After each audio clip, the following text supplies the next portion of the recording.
Ladies and gentlemen, good morning, good afternoon, and good evening. We have a very good track record of getting the forecast right. People seem to have been taken by surprise by this current upturn. They shouldn't be, because it's actually number 16. It wasn't even that special. People talk about it being the most robust in the industry. It's not. It barely makes number 10 in the hit parade.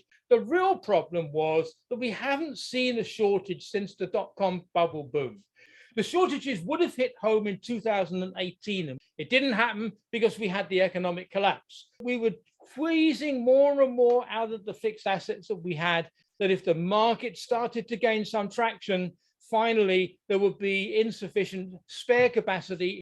The signs were all there, but everybody was in denial. Everybody forgot that a very small uptick in demand quickly upends the status quo.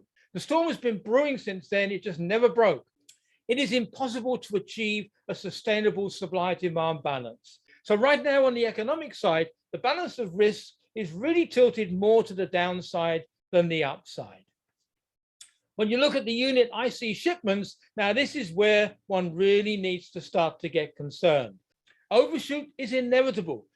And when you look at the CapEx supporting that growth rate there, we've seen here over the last 18 months or so, a huge spike in the CapEx spend. That is a recipe potentially for disaster. Once supply catches up with demand, the chip market will implode. That collapse is fast and furious. So the forecast itself, this is the slide from last year. We took a lot of heat for that forecast, but in the end, our numbers were proved right.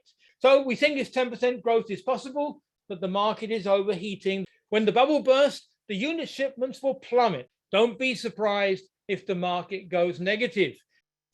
The 17th downturn is sadly on its way.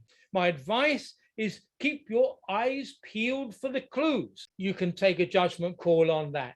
And that's what we do when we do our analyses twice a year on these webinar events.